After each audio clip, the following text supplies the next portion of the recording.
Congress party మొన్న assembly ఎన్నికలప్పుడు ప్రజలకు, మహిళలకు, రైతులకు, యువకులకు, పిల్లలకు అందరికి ఏమేమి హామీ ఇచ్చిందో హామీలు బాకీ ఉన్నటువంటి వివరాలన్నీ కూడా బాకీ కార్డు రూపంలో మీకు అవగాహన కోసం మీకు ఇవ్వడం జరుగుతుంది. మళ్ళీ ఎన్నికలు వస్తాయి కాబట్టి కాంగ్రెస్ వచ్చి మళ్ళీ చెప్తారు.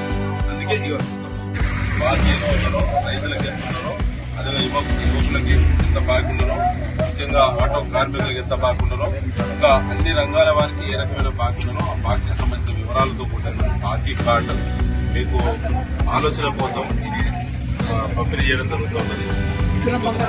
తులం బంగారం బాకీ కూడా ఉన్నది. ఎన్నికలప్పుడు కాంగ్రెస్ పార్టీ వచ్చి 25,000 ఇస్తా ఉన్నారు. ఇచ్చిలా తులం బంగారం ఇచ్చిలా ఇంకా పని చేసుకునే వాళ్ళకు, పూజ వాళ్ళకు 12,000 సంవత్సరానికి ఇస్తా ఉన్నారు. ఇచ్చిలా కాంగ్రెస్ ఏమేమి బాగున్నారో ఇప్పటి వరకు ఈ 2 నెలల వివరాలన్నీ టీఆర్ఎస్ పార్టీ నుంచి కార్డు బాకీ కార్డు కాంగ్రెస్ వచ్చినప్పుడు తెలియజేస్తారు. ఇది పెట్టుకోవద్దు, జాగ్రత్త. వాళ్ళు రాగా ఈ బాకీ కట్టని చెప్పి నమస్కారం.